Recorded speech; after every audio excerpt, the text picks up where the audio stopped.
जय श्री राम दोस्तों, जय हनुमान। कैसे हो आप सब लोग? सभी अच्छे होंगे।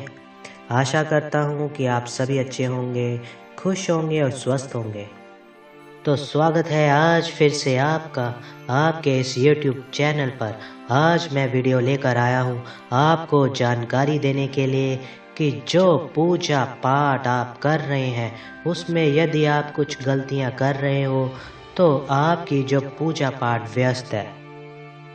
तो यहाँ पर मैं आपको कुछ ऐसी गलतियों के बारे में मैं बताऊंगा कि अगर आप भी उन गलतियों को अपने दैनिक जीवन में, अपनी पूजा साधना में, अपने मंत्र जाप में कर रहे हैं तो वह पूजा पाठ आपकी नहीं संपूर्ण होती है। वहाँ पर कोई ना कोई विधान, वह कोई ना कोई अड़चन ऐसी आ जाती है जिससे आपकी पूजा पाठ व्यस्त हो जाती है। अगर वीडियो अच्छे लगे तो वीडियो को ज़्यादा से ज़्यादा भी शेयर कीजिए, ठीक है। और अगर चैनल पर नहीं है तो मेरे चैनल को सब्सक्राइब कर लीजिए। तो शुरू करते हैं बिना देरी किए हुए आज का वीडियो।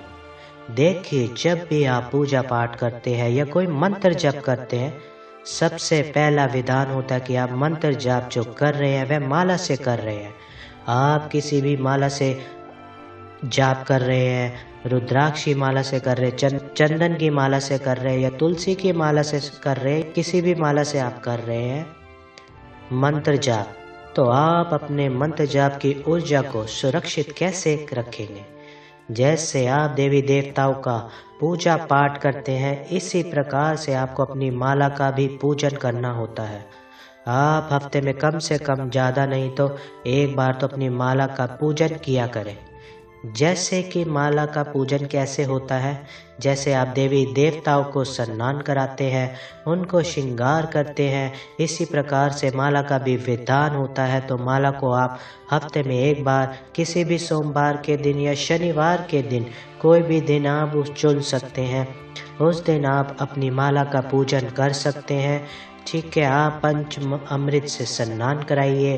पंच अमृत अगर नहीं है तो आप गाय का कच्चा दूध लीजिए, उसमें थोड़ा गंगा जल डाल करके आप अपनी माला को अपनी डिप करके रखिएगा। उसके बाद माला निकाल करके किसी साफ कपड़े से पोंछ करके आप उसका कुमकुम से पूजा करिए। फिर और उसको आप एक, जैसे मौली का धागा, मैंने, ठीक है, जैसे मौली का धागा होता है ना, उससे आप उसको कर सकते हैं। उसी प्रकार से आप करें, ठीक है। फिर माला को आप अपना साफ कपड़े से पोंछ करके अपने गोमुखी में उसका जाप करें। माला कभी भी आप खुली मत जाप करें। अगर माला आप खुली जाप करते हैं तो उसकी ऊर्जा वितरण होती है। आप अपनी माला की ऊर्जा को सुरक्षित रखिए। जैसे आप मंत्र जप करते हैं अपनी जीभ से, तो माला से जब आप अपनी उंगलियों से माला घुमाते तो ऊर्जा आपके मंत्र की उस माला में भी समर्पित होती है। तो उस माला को आप हमेशा एक कपड़े में छुपा करके करें, या सबसे अच्छा ऑप्शन होता है गोमुखी में। आप गोमुखी में अपना माला जाप करिए।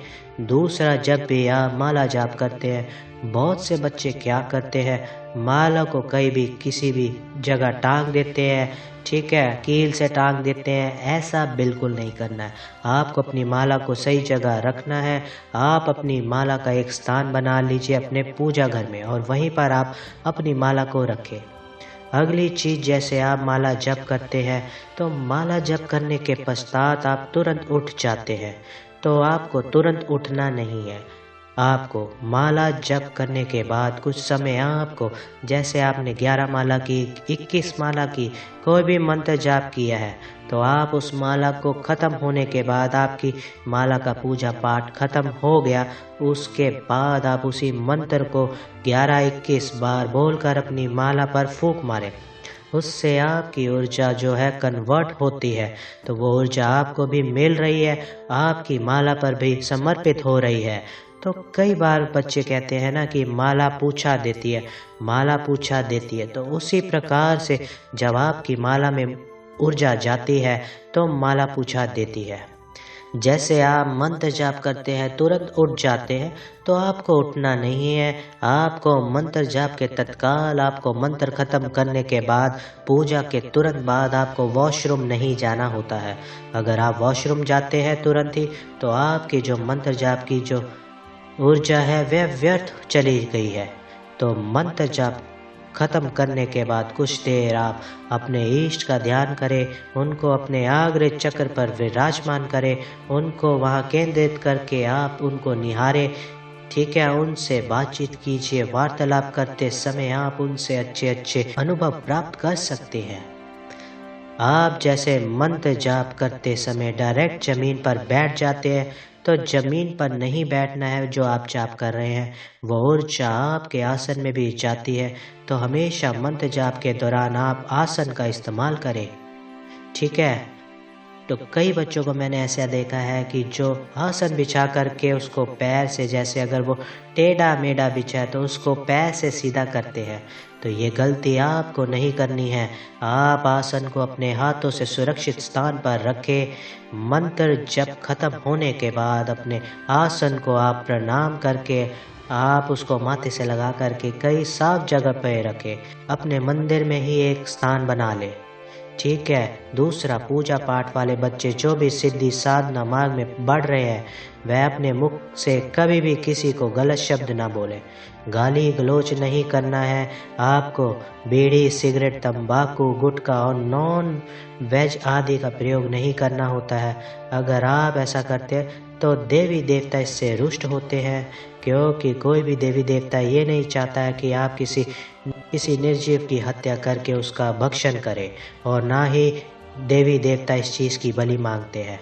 तो ये गलती आप बिल्कुल भी ना करें। तो आप इस चीज़ को अवॉइड करें। अगर आप मंत्र जप करने के बाद आप तुरंत किसी को उठ करके गुस्से में कुछ बोलने लगते हैं, किसी को कुछ बोल दिया, किसी को कुछ बोल दिया, तो ये विशेष ध्यान रखें।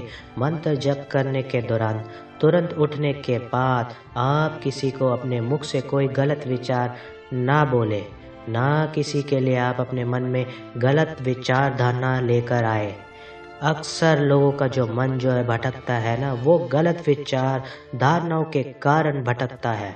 तो पूजा पाठ के दौरान या फिर पूजा पाठ आप कर चुके हैं और आप साधना मार्ग में हैं, तो अपने मन में किसी के प्रति कोई छल कपट, लोभ, लालच, मोह, माया ना रखें। किसी के प्रति आपके मन में कोई गलत विचार नहीं होना चाहिए। ये भी एक कारण होता है आपकी पूजा पाठ जो सफल नहीं होती है उसका, क्योंकि आपके अंदर ये मलिनता आ रही है। और जहाँ मलिनता होती है वहाँ देवी देवता निवास नहीं करते हैं। तो इस बात का विशेष ध्यान रखिएगा। दूसरा, यदि आपके ऊपर कोई बार बार तंत्र कर रहा है, नेगेटिविटी आपके ऊपर प्रभाव डाल रही है, तो उसके पश्चात आप गलत करने वालों को उल्टा सीधा बोलने लगते हैं, तो वो नहीं बोलना है। आपको सिर्फ अपने देवी देवता से ही बोलना है कि जो भी हमारे साथ जो भी कर रहा है, अब उसके लिए आप ही है। हम तो आपको जानते हैं, किसी को नहीं जानते हैं। हमारे इस मंत्र की ऊर्जा आपके लिए समर्पित है। आप इससे हमारे जीवन में चल रही नकारात्मकता, हमारे जीवन में चल रहे तंत्र मंत्र को दूर कीजिए। हम पर अपनी छत्र छाया और कृपा दृष्टि बनाए रखिए। इस प्रकार से आपको अपनी देवी देवताओं से बातचीत करनी है। दूसरा, जो आपका पूजा घर होता है, चाहे वो मंदिर है या आपका किसी रूम में आपका मंदिर है, तो वो एक प्रकार से मंदिर ही हो जाता है। तो वहाँ पर आप विशेष साफ सफाई का, झूठ सच का विशेष ध्यान रखिएगा। उस चीज़ का आपको विशेष ध्यान रखना है कि जहाँ आपका पूजा घर है वहाँ पर आपको झूठ सच नहीं करना है, ना ही आपको वहाँ गंदगी फैलानी है। साफ सफाई का विशेष ध्यान रखिएगा। देवी देवता साफ सफाई वाली जगह पर ही स्थान करते हैं। जैसे कि आपने देखा है कि दीपावली पर लोगों के घर में साफ सफाई होती है, क्योंकि माँ लक्ष्मी का विराजमान होता है। तो इसी प्रकार से पूजा घर में सभी देवी देवताओं का आसन होता है, वहाँ पर विराजमान होते हैं। तो जहाँ गंदगी होगी वहाँ देवी देवता कैसे विराजमान होंगे। तो इस चीज़ का आपको विशेष ध्यान रखना है। सबसे अलग और महत्वपूर्ण पॉइंट ये है आपके लिए कि जो आपका आसन है, जो आपकी माला है, इसमें आपके मंत्र जप की ऊर्जा है, तो यह आप किसी के साथ शेयर नहीं कर सकते हैं। जैसे कि किसी ने, किसी परिवार के सदस्य ने या किसी ने भी आपका आसन उठाया, माला उठाई, ठीक है, और उससे जप करना शुरू कर दिया, तो ऐसा नहीं करने देना है। आपको अपनी आसन और माला किसी के साथ शेयर नहीं करनी होती है, ये विशेष ध्यान रखिएगा। इससे आपकी जो ऊर्जा है ये इधर उधर डिवाइड हो जाती है। तो आपकी ऊर्जा को सुरक्षित रखने के लिए आपकी माला की विशेष आपको सुरक्षा रखनी चाहिए। पूजा पाठ के दौरान आप अपने शरीर को तो क्लीन करते ही करते हैं, साथ ही साथ अपने अंतरात्मा को भी क्लीन कीजिए।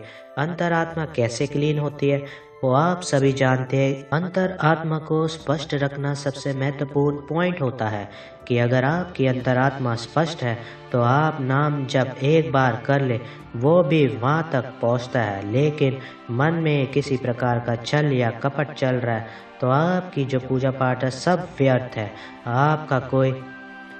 उसका कोई फल आपको नहीं मिलता है। लगातार मंत्र जप करते करते भी आपको कोई परिणाम नहीं मिल रहा है, कोई अनुभव नहीं होते हैं, और आपको विधान पर विधान पूजा पाठ में अड़चने आती रहती है, तो वो सब कारण इसका भी होता है। अगली चीज़, जैसे कि आपकी जो पूजा पाठ में अक्सर विधान आता है, कोई ना कोई अड़चने आ जाती है। जैसे आप मंत्र जप कर रहे हैं और आप साधना में बैठे हैं तो अड़चने आ रही है, तो उन अड़चनों को ख़त्म करने के लिए आपको सबसे बड़ी चीज़ है सुरक्षा। आप सुरक्षा घेरा बना करके तब आप उस सुरक्षा घेरा में अपना मंत्र जाप, अपनी साधना करें। सुरक्षा घेरा विशेष मंत्र सिद्धि में और साधना के दौरान इस्तेमाल किया जाता है। दैनिक पूजा पाठ आप कर रहे हैं उसमें इतना ज़रूरी नहीं है, लेकिन जब आप मंत्र जप करते हैं या आप साधना में बैठे हुए हैं तो आप सुरक्षा घेरा में बैठेंगे तो आपकी ऊर्जा को कोई नहीं चुरा सकता है। अगला मैं यहाँ आपको छोटा सा एक और बता देता हूँ कि अगर आप सुरक्षा घेरे के लिए, मुझे कई बच्चे कमेंट करते हैं कि बाबा क्या सुरक्षा घेरा दिन में कर सकते हैं, सुरक्षा घेरा दिन में कर सकते हैं या रात्रि में।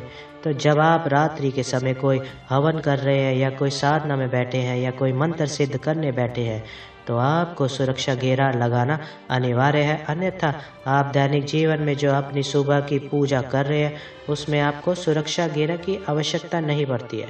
तो सिद्धि, साधना और मंत्र सिद्धि में आप सुरक्षा घेरा लगाएं। ठीक है, अगर मेरी वीडियो अच्छी लगी हो तो वीडियो को ज़्यादा से ज़्यादा शेयर कीजिए, मेरे चैनल को सब्सक्राइब कीजिए और मेरी वीडियो को लाइक कीजिए। जय श्री राम दोस्तों, जय हनुमान।